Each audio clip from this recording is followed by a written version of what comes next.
श्री शिवाय नमस्तु भयम। दोस्तों, जैसा कि आप सभी लोग जानते हैं कि 7 जून 2026 यानी रविवार को पड़ रही है पुरुषोत्तम मास की ज्येष्ठ कृष्ण पक्ष सप्तमी तिथि।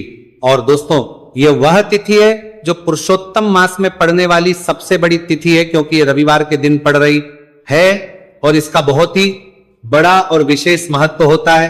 पूज्य गुरुजी ने कहा है कि अगर कभी भी मौका लग जाए और पुरुषोत्तम मास की सप्तमी तिथि रविवार को पड़ जाए तो आप लोगों को 7 चावल के दाने वाला उपाय तो अवश्य ही करना चाहिए। इन दोनों का संयोग बहुत कम आता है और इसी के साथ में गुरुजी ने अपनी शिव पुराण कथा में बताया है कि इस दिन आपको 7 चावल के दाने वाला उपाय तो आपको अवश्य ही करना चाहिए, क्योंकि ऐसा दिन पूरे साल में सिर्फ एक ही बार आता है। और दोस्तों, आप सभी लोग जानते हो कि रविवार सप्तमी तिथि का अगर सबसे बड़ा कोई उपाय है तो 7 चावल के दाने वाला उपाय है। तो इस रविवार सप्तमी तिथि के दिन आप लोगों को इस 7 चावल के दाने वाला उपाय को जरूर करना है। बहुत सारे लोग होंगे जिन लोगों ने इस उपाय को ना किया हो, मतलब पूरा महीना निकल गया, उन्होंने किसी भी दिन इस 7 चावल के दाने वाला उपाय को ना किया हो। पर दोस्तों, आपके पास एक आखिरी मौका बचा हुआ है जो कि 7 जून के दिन है। तो इस दिन आप लोगों को इस वाले उपाय को जरूर कर लेना है। भले ही आपने पूरे महीने भर इस उपाय को ना किया हो, पर अगर आपने इस पुरुषोत्तम मास के रविवार सप्तमी तिथि के दिन अगर इस वाले उपाय को कर लिया तो आपको इस उपाय को करने का वो फल मिलेगा जिसकी आपने कभी कल्पना भी नहीं करी होगी। इसीलिए आप लोग इस वाले उपाय को एक बार जरूर कर लेना है, ताकि आप लोगों के हाथ से यह मौका ना जा सके और आपको इस उपाय को करने का फल मिल सके। दोस्तों, यह उपाय पंडित जी ने अपनी अभी की ही श्री शिव महापुराण की कथा में बताया है, जिस उपाय को आज हम आपको बहुत अच्छे से समझाने वाले हैं। इस वीडियो को देखने के बाद इस उपाय को के लिए आपको कोई और वीडियो को देखने की जरूरत नहीं पड़ेगी। तो चलिए दोस्तों, उपाय को शुरू करते हैं। देखिए, यह इस पुरुषोत्तम मास के रविवार सप्तमी तिथि के दिन यह इतना खास होता है, इतना महत्वपूर्ण होता है।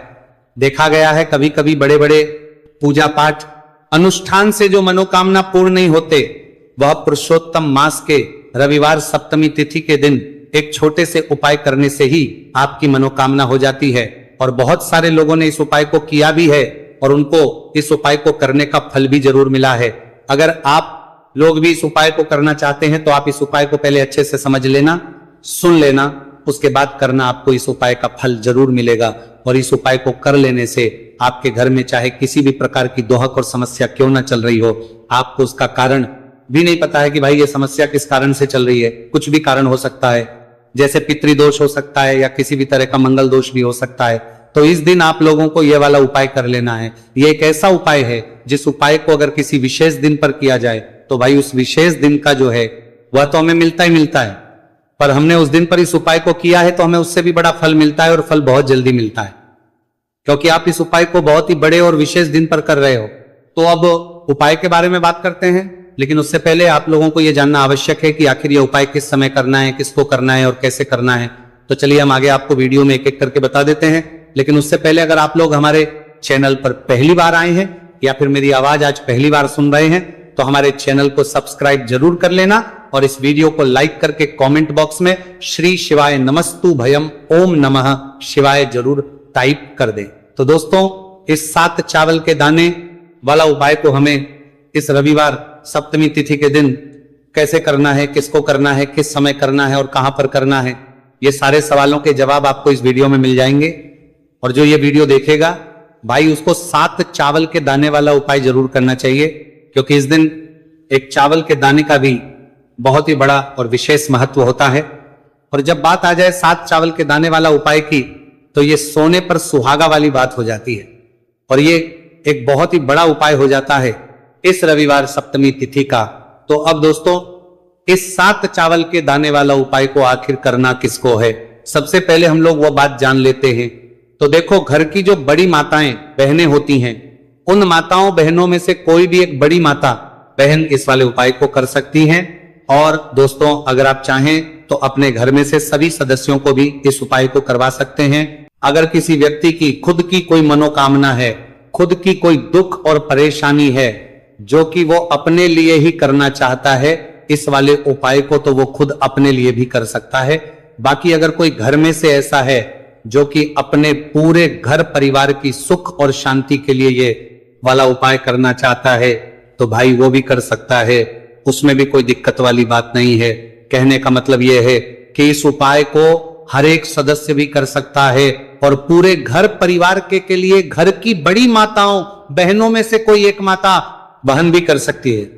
माताएं बहनें अगर घर में उपस्थित ना हो या वह यह वाला उपाय ना कर पा रही हो तो फिर घर का कोई बड़ा सदस्य भी इस 7 चावल के दाने वाला उपाय को कर सकता है, चाहे फिर वह पुरुष ही क्यों ना हो, उसमें कोई भी दिक्कत वाली बात नहीं है। अब दोस्तों जो अगला प्रश्न निकल कर आता है वो ये आता है इस उपाय को लेकर के, आखिर इस उपाय को हमें किस समय करना है, सुबह के समय करना है कि शाम के समय करना है। तो देखो इस वाले उपाय को आप लोग सुबह के समय भी कर सकते हो और शाम के समय प्रदोष काल में भी कर सकते हो। अब अगर आप पूछो कि भाई सबसे उत्तम समय कौन सा रहेगा इस 7 चावल के दाने वाला उपाय को करने का, तो हम आपसे बस यही कहेंगे कि इस उपाय को आप सुबह के समय करेंगे तो ज्यादा बेहतर होगा। बाकी अगर प्रदोष काल शाम के समय भी करेंगे तो भी अच्छा होगा, उसमें कोई भी दिक्कत बात नहीं है। तो अब दोस्तों जो अगली सबसे बड़ी और महत्वपूर्ण बात आती है वो ये आती है कि सुबह अगर हम उपाय को करेंगे तो हमें कितने बजे से लेकर कितने बजे तक के बीच में करना है, और शाम के समय प्रदोष काल में करेंगे तो हमें कितने बजे से लेकर कितने बजे के बीच में करना है। तो देखो सुबह जितनी जल्दी हो सके आप उपाय को करने की कोशिश करना। बाकी अगर किसी कारणवश लेट भी हो जाओ, थोड़ी देर भी हो जाए, तो 10 या 11 बजे तक भी आप उपाय कर लेना, पर 12 बजे से ज्यादा देरी ना हो, ठीक है, इस बात का ध्यान रखना। उसके बाद में दोस्तों अगर शाम के समय प्रदोष काल की बात करें, प्रदोष काल का जो समय है होता है वो शाम के 6 बजे से शुरू हो जाता है। मतलब शाम के 6 बजे से लेकर 7 बजे के बीच का जो समय होता है ये समय प्रदोष काल का समय होता है। तो आप इस उपाय को 7 या 8 बजे के बीच में भी कर सकते हो। मतलब शाम के 6 बजे से रात 8 बजे के बीच में आप कभी भी इस वाले उपाय को कर सकते हो, उसमें कोई भी दिक्कत वाली बात नहीं है।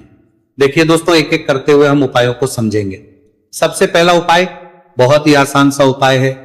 देखो यदि आपको ऐसा लगता है कि बाबा आपकी सुन ही नहीं रहे हैं, बाबा आपकी मनोकामना परिपूर्ण कर ही नहीं रहे हैं, आपने कई उपाय कर लिए, कई आपने इच्छाएं महादेव के सामने रख दी, लेकिन आपकी मनोरथ जो है वो परिपूर्ण हो ही नहीं रही है, और आप चाहते हैं कि वो मनोरथ जो आप कई दिनों से बाबा से मांग रहे हैं वो परिपूर्ण हो जाए, तो आपके जीवन के दुहक तकलीफ है ये सब दूर हो जाए।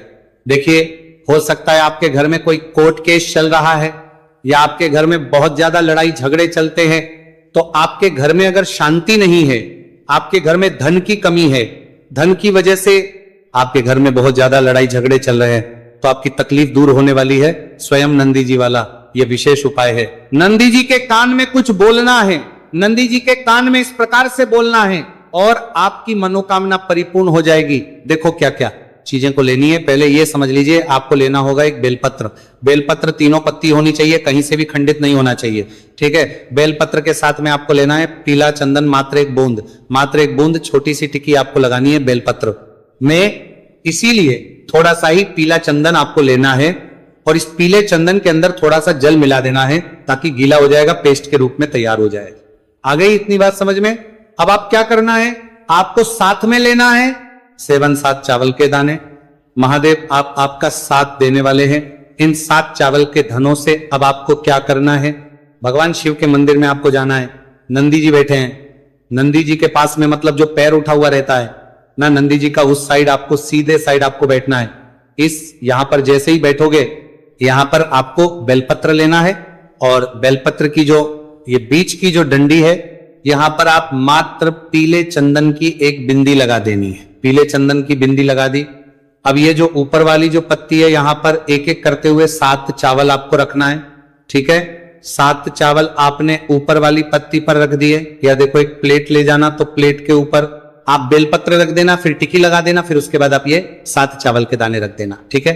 अब आपको क्या करना है, जहां पर आप नंदी जी के वहां पर बैठे हो तो नंदी के कान में आपको आपकी जो भी इच्छा है, जो आप चाहते हैं कि महादेव परिपूर्ण करें, और नंदी जी के कहने पर महादेव आपकी मनोकामना निश्चित तौर पर परिपूर्ण करेंगे। तो आपको क्या करना है, नंदी जी को कान में आपको बोल देना है जो भी आपके दुहक तकलीफ है, जो भी आपके कष्ट है वो सब दूर हो जाए, ऐसी आपको कामना करना है। और नंदी जी के कानों में आपको बोल देना है, जो भी आप चीज बोलेंगे वो नंदी जी भगवान शिव से विनय करके बोलेंगे, और नंदी जी की बात भगवान शिव नहीं टालते हैं। और इसीलिए जो भी इच्छा है, आपकी जो भी कामना है, वो आपको विशेष बोलना है और उसके बाद आपको वहां से उठना है। ठीक है, नंदी जी को कान में मनोकामना बोल दी, फिर उठना, फिर उसके बाद भगवान शिव के वहां पर जाना, और ये जो बेलपत्र है, ये बेलपत्र चिकना वाला साइड जो है, और भगवान शिव के शिवलिंग के ऊपर इसे अर्पित कर देना है। अर्पित कैसे करोगे? जो बेलपत्र का जो चिकना वाला साइड है वो नीचे की साइड हो जाना चाहिए। अब से ही आप अर्पित करने जाओगे तो चावल के दाने तो गिर जाएंगे, यानी कि जैसे ही अर्पित करने जाओगे तो भगवान शिव के शिवलिंग के ऊपर चावल के दाने गिर जाएंगे, क्योंकि वह किसी से भी चिपके हुए नहीं है, तो कोई तकलीफ नहीं है। वो जैसे आप अर्पित करोगे, ना भले चावल के दाने भगवान शिव के शिवलिंग पर गिर जाए, वो कोई तकलीफ नहीं है। बस आपको ये जो बेलपत्र है ये आपको उल्टा अर्पित कर देना है, यानी कि जो पीला है भगवान शिव के शिवलिंग पर स्पर्श होना चाहिए और इस प्रकार से आपको अर्पित कर देना है। डंडी का जो हिस्सा है जलाधारी की तरफ हो जाना चाहिए। बस इतना सा प्यारा सा उपाय एक बार करके देखिए। निश्चित तौर पर महादेव आपकी जो भी मनोरथ है, जो बाबा से आप कई दिनों से मांग रहे हैं, वह निश्चित तौर पर परिपूर्ण हो जाएगी। आ गई इतनी बात समझ में? देखिए, अब हम बात करते हैं दूसरे उपाय की। देखिए, ये उपाय जीवन ऊर्जा का है, रविवार का दिन है और सप्तमी तिथि है। अगर आपके जीवन में बहुत ज्यादा अंधकार है, अगर आपके घर के जो बच्चे हैं बहुत ज्यादा सोचते हैं, या आपके घर में कोई भी ऐसा व्यक्ति है बहुत ज्यादा सोचता है, डिप्रेशन में रहता है, तनाव उसको है, तो तनाव को मुक्त करने के लिए ये उपाय है। अगर उसके भाग्य में जीवन में तेज की प्राप्ति नहीं है, तेज यानी कि ऊर्जा नहीं है, उदासी रहती है, जीवन में आलस है, तो फिर उस व्यक्ति को यह उपाय करना चाहिए। कोई काम करता भी है तो उसमें सफल नहीं हो पा रहा है, तो विशेष ये व्यक्ति, विशेष ये उपाय उसी व्यक्ति को करना है।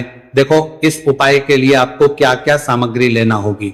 सबसे पहले तांबे का एक पात्र लेना, उसके अंदर घर से आपको जल भरना है। अब इसी जल के अंदर आपको लाल चंदन डालना है। एक चुटकी डाले, थोड़ा ज्यादा डाले, जितना आपको डालना है आप डाले।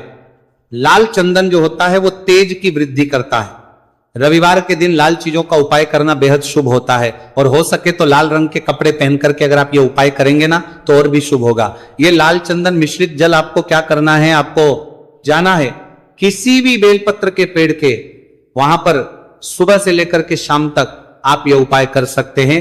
कल रविवार की सप्तमी तिथि पर सुबह से लेकर के शाम तक आप बेलपत्र के पेड़ के वहां पर जाना, उत्तरमुखी होकर आपके जीवन के अंधकार दूर हो। जो भी आप स्मरण करेंगे, आप लेट उठते हैं, आपसे कोई कार्य बनता नहीं है, आपके जीवन में रोग बहुत ज्यादा है, तो भी आप ये उपाय करेंगे तो आपको उसका स्मरण करना है कि यह समस्या मेरी महादेव आपको दूर करना है। ऐसी कामना करते हुए आपको ये जो जल है श्री शिवाय नमस्तुभ्यं का स्मरण करते हुए ये पूरा जल आपको बेलपत्र के पेड़ की जड़ में आपको अर्पित कर देना है। बहुत ही आसान उपाय है और यह उपाय हर कोई कर सकता है, तो यह मौका आपको गंवाना बिल्कुल भी नहीं है। यह हो गया दूसरा उपाय। अब हम बात करते हैं अंतिम उपाय की, तीसरे उपाय की। देखो, यह उपाय बहुत ज्यादा खास है।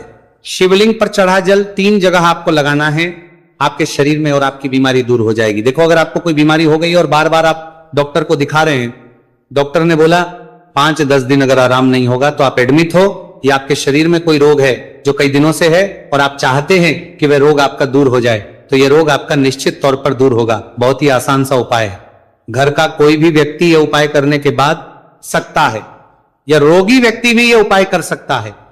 मात्र तांबे के पात्र के अंदर 1 लोटा जल लेना है, और आपको आज के दिन यानी कि रविवार की सप्तमी तिथि के दिन आपको जाना है भगवान शिव के मंदिर में। और अब आपको क्या करना, इस उपाय को समझना। 1 लोटा जल है, अब आपको भगवान शिव के शिवलिंग पर सबसे पहले गणेश जी के स्थान पर, कार्तिकेय जी के स्थान पर, मां माता अशोक सुंदरी वाले स्थान पर, पार्वती माता के हस्तकमल पर, फिर भगवान शिव के शिवलिंग पर आपको अर्पित कर देना है। जैसे ही जल जलाधारी के वहां पर आएगा ना, वो जल आपको झेल लेना है। ठीक है, जल झेल लिया आपने। अब आपको क्या करना है, महादेव से प्रार्थना करना है कि यह बीमारी दूर करने के लिए मैं मेरे घर पर लेकर के जा रहा हूं। इस व्यक्ति को, यह व्यक्ति जो है ये बीमार है, इसकी जो परेशानी है ये आपको दूर करनी है। ऐसी कामना करते हुए आपको घर पर लेकर के आ जाना है। जो भी व्यक्ति बीमार है वह खुद स्वयं उस जल को छुए और उसे 3 जगह लगाना है। एक सबसे पहला नाभि पर लगाना है, शिवलिंग पर जड़ जल, फिर दूसरा जो है मस्तक सिर पर, जहां पर हम तिलक करते हैं ना, बीचों बीच में यहां पर आपको जल लगाना है। और तीसरा जो है सिर पर आपको जल लगाना है। देखो यहां पर एक चीज समझना, जब नाभि पर आप मणिपुर चक्र में आप जल लगाएंगे, थोड़ा सा जल वहां पर लगाना। फिर उसके बाद जब दूसरा अज्ञा चक्र में आप जब जल लगाओगे ना, तो 3 त्रिपुण में दूर होना शुरू हो जाएगी। ये उपाय आप रविवार के दिन कर रहे हो ना, ज्यादा जल लेकर के आना, ताकि आप सोमवार, मंगलवार, बुधवार, गुरुवार